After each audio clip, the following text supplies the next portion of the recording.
This time of year, last week having Labor Day, it's a time of year where it seems like the whole world resets. Today we have our back to school mass. We've got a bunch of young people here in their school uniforms, all excited because tomorrow they get to wake up and go to school, right? Right now. But it's a time of year where it seems like the whole world resets. Where like if I'm a student, I get to go to a new school year. As a parent, you get to send them to a new school year, right? Like it seems like the world's back to how it should be, including football, right? Like I don't know about you, but last night I was pretty excited watching LSU pull off that big win. Like it was really exciting. But it's football season again. And every time football season kicks off, the one thing that seems like we start focusing on from the beginning, from go, is rivalries, right? Like if you were at the Central game this weekend, that marathon of a game it felt like it lasted like 12 hours and 1,000,000-degree heat, like it was like playing football on the sun. It was rough. It was a game, but like we know in a couple of weeks, the bragging rights are around when we play that team from down to Bayou. All right? If you go to E.D. White at Vanderbilt, you already had your thing. And if you're an E.D. White student, congrats. If you're a Vanderbilt student, I'm sorry. I'll hear your confession later. It's okay, right? Like it's fine. But this is how football season kind of says something about rivalries. In fact, last night after the LSU game, because Father JD is a little bit excited, a little bit fired up, couldn't sleep for about 2.5 hours. It's okay. I was watching ESPN. What they already talking about when we played that team in November? That's red. That we're not going to say their name, but they named after a state that's between Mississippi and Georgia. Right? And they make us feel good about ourselves because they last, and we second to last when it comes to things like obesity. But we're not going to make those things. But there's a rivalry, and it means something. Like it brings about an emotional reaction. We get really, really fired up when we start thinking about that game in November, right? With that coach that we all say we hate, but we really wish would come back. But we all say we hate him because we have to convince ourselves that we hate him. But this is just how, it's something that's emotional. Like, it gives us a reaction. A couple of weeks ago, another rivalry kind of flared up that I never thought I would ever say from a pulpit. A chicken sandwich war. I mean, families were falling apart because we had Chick-fil-A versus Popeyes. Man, I don't know what's going on. People are all fired up. Is it the Chick-fil-A sandwich, which no one gets the pickles on? I don't get it. And then or is it the Popeye sandwich that you need to get the sauce? Apparently that's the coup de grace. Like if you don't get the sauce, you're missing out. But it's the chicken sandwich war. I say it this way. This was just another opportunity for a New Orleans franchise to beat up on an Atlanta franchise, and we'll just leave it at that, right? But the thing is that we have in our culture, we have this sense of rivalry. We love pitting two sides against each other. And now there might be kind of ridiculous spots where we do that, like a chicken sandwich war or with a football game or something like that. But it's something that our culture is kind of addicted to.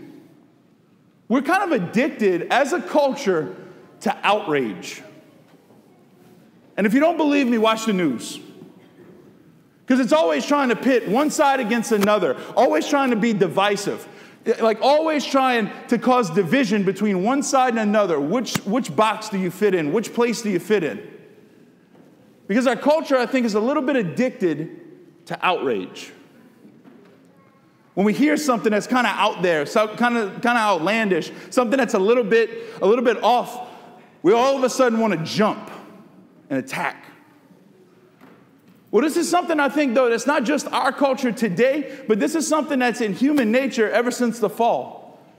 And today in our gospel, this is what Jesus is tapping into.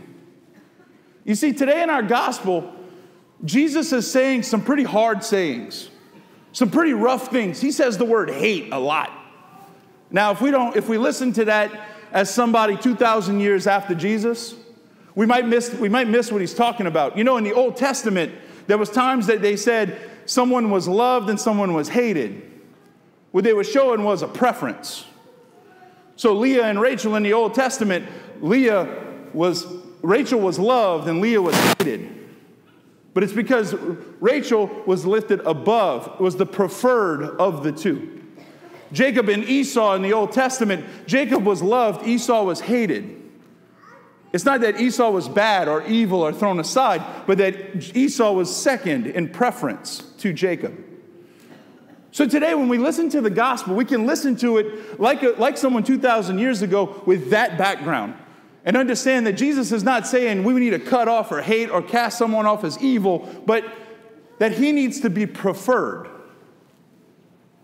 Now, I think one of the things with Jesus, a lot of times we like to just look at his words, and we miss sometimes the context in which he talks, the context in which he preaches and he teaches. So today, if we look at today's scripture, if we look at today's gospel, Jesus is given... They lay out some very important stuff about the context in which he is. Jesus is on his way right now in the gospel to Jerusalem. He's on his way to Jerusalem so that he can live out his Paschal mystery, so that he can have Holy Thursday, the first Good Friday, die, be resurrected on Easter Sunday. Like that's where he's pointing to. That's where he's going. And what does the scripture say? That there's a large crowd that's following him. There's a large crowd that's right there, right behind him the whole way. So Jesus, looking at this large crowd, offers this teaching. Now, I think whenever he does a large crowd like that, it's kind of, I'm sure there was a mix of people that were there. Some probably did look at Jesus and say, that's the Messiah. That's the guy that's been promised. And wherever he goes, I'm going to follow. No doubt, that was some people. But in a large crowd, I got a feeling there's probably some that said, man, there's a lot of people following this dude. And he's been saying some stuff to the religious elite, to the political figures of the day. Like, he's saying some stuff that's kind of turning society on its head. I just want to see what he's going to do next. So I'm going to follow him. There's some people, I'm sure in this large crowd, that saw and heard that this guy's a miracle worker. He's given sight to the blind. He's made people that were crippled walk. He's let deaf people hear. He's loosened the tongue of the mute. Like, this guy is a miracle worker. Maybe he can work a miracle in my life. So I got a feeling this large crowd has had a lot of people in it. And when Jesus turns around and sees this large crowd following him, this large crowd with him, he gives this teaching. And it is challenging. And it is hard.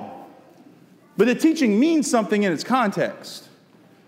You see, Jesus looks at this large crowd, and he's got three teachings that he says at the end of every one of them. You can tell which one's which, because he says at the end of it, you cannot be my disciple. The first two that he says, one, all of your possessions. If you don't renounce all of your possessions, then you cannot be my disciple. Another one he says, if you do not hate your mother and your father, your wife and your children, if you do not hate your brother and your sister, or your very own life compared to me, you cannot be my disciple. Jesus is pitting this kind of me against my possessions and against my family. But what he's really saying is they're not supposed to have the top spot in your life. Like possessions, I think we get that. I think we recognize that things of this world will not fulfill us. Ultimately, the more stuff we have, the more power we have, the more honor we have, that's not going to fulfill. It's not going to fulfill the deepest longings of our heart. I think at the same time, Jesus is saying, all of these relationships in your life, they're good and they're holy. That's okay. But they're not supposed to be the main relationship in your life. They're not eternal relationships in your life. The only relationship that's going to never exhaust itself is your relationship with God. And he's saying, fall in love with me. You see, every one of us, ever since the fall, whenever we were created as men and women, back with Adam and Eve, we were made in perfect communion with God.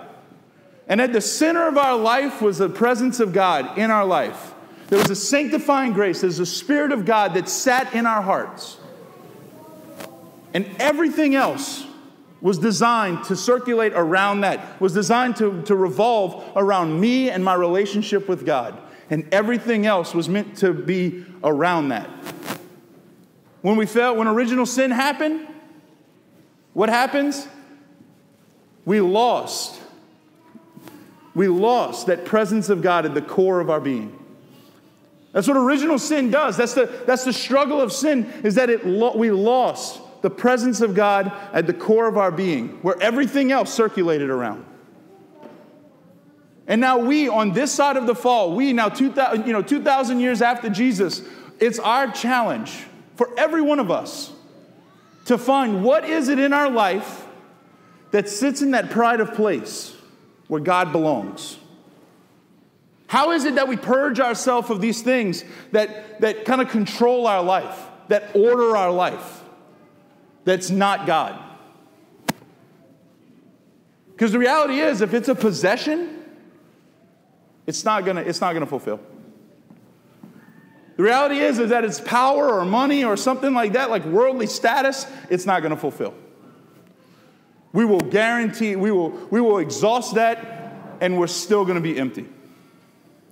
The reality is if we put our family, or we put a spouse, or we put our children on that throne where God belongs, we're gonna be let down.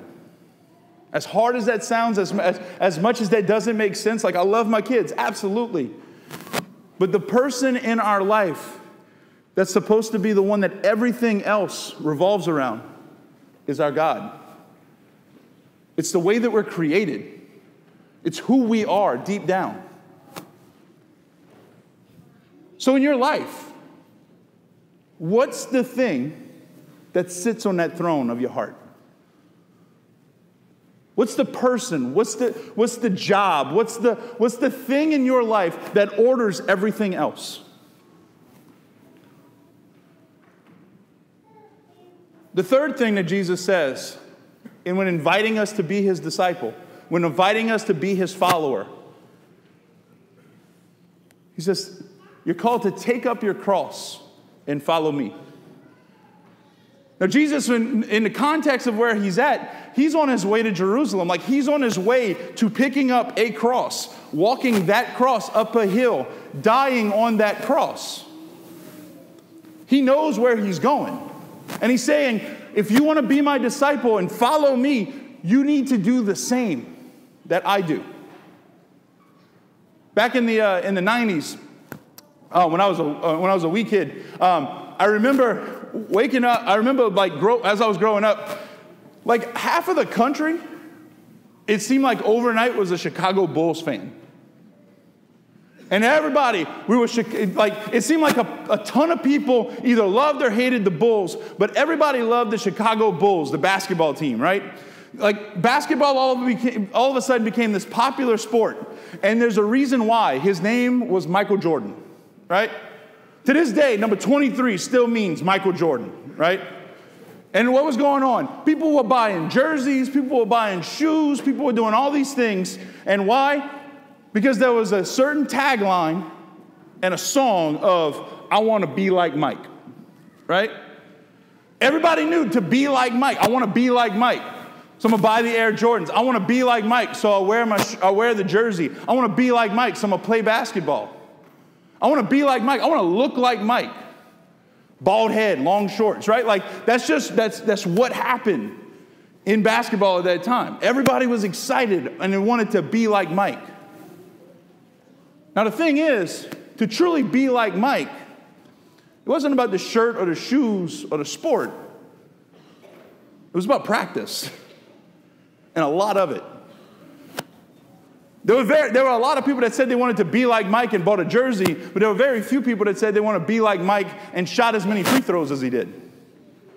There was very few people that had the commitment to wake up early in the morning and go run. There was very few people that had the commitment to shoot a basketball until their arms were about to fall off so that they could be like Mike. There were very few people that were willing to embrace the suffering that it took to get the goal of being like Mike. In the same way with Jesus, what Jesus is saying to this crowd, he's saying, a lot of you are going to want to be like me.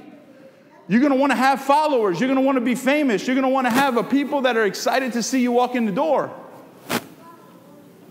But the reality is that to be like me, it's not about saying a word or having a miracle. To be like me, it's about picking up your cross. To be like me, it's about suffering for the sake of another. To be like me, it's about laying down your life for another person. See, this is the call that we all have on our hearts. This is the call that we all have as Christians, is when we're baptized, God says, I want you to be like my son. I want you to be my son, be my daughter. And we're invited into a life of picking up our cross and following the Lord. Now, that might seem like a big task. That might seem like a mountain in front of us that's hard. And I'll be honest, what keeps me from doing that, what keeps me from walking that road, what keeps me a lot of times to myself, locked in my own house, locked in my own space, and not worrying about the rest of the world, is fear. Fear of falling short. Fear of failing in living out my life looking like Jesus. And I think a lot of us, it's a crippling space that we can find ourselves. That fear may be the thing that holds us back. In the same way, when God looks at us, He invites us, He says, I don't care, I don't want you to be afraid. You don't have to be afraid with me. See, when God calls out to us, when God says, pick up your cross and follow me, what the Lord is telling us is, I'm going to strengthen you. I'm calling you to something greater.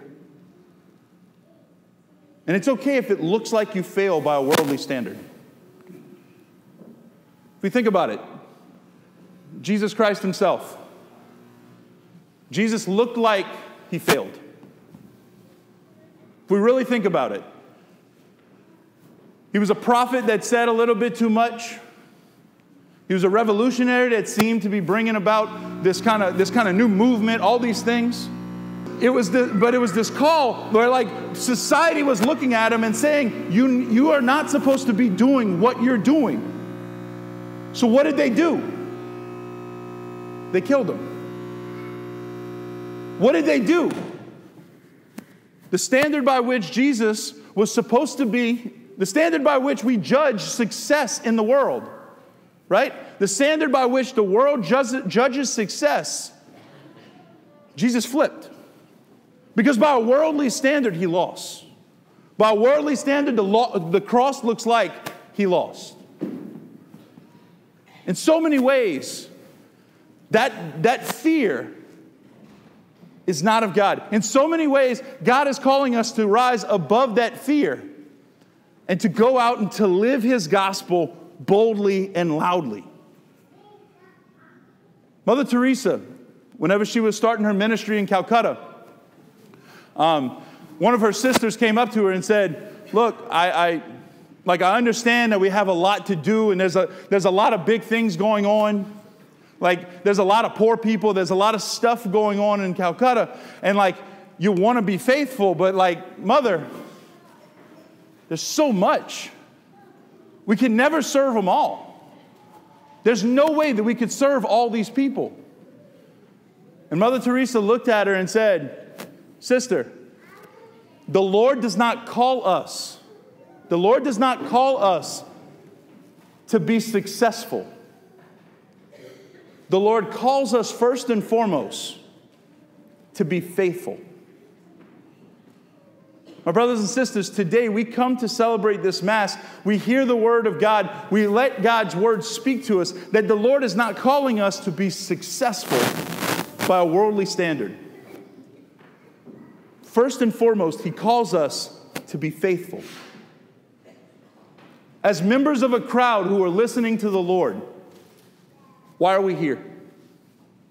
As members of a crowd listening, do we come seeking a miracle? Do we come just because we're kind of intrigued by this guy who seems to be preaching? Or do we come because we know who he is? Because he's spoken to my heart? Because he's inviting me into a deeper relationship with him? Because in a little while, we're going to receive him in that deeper relationship. He's going to speak to us heart to heart, person to person, and call out to us. As disciples, how will we respond? Will we cast him away? That was a nice thought. It was a good Sunday morning, and that was it. Or will we let the Lord sit in his proper place in our heart and let everything else in our life revolve around him?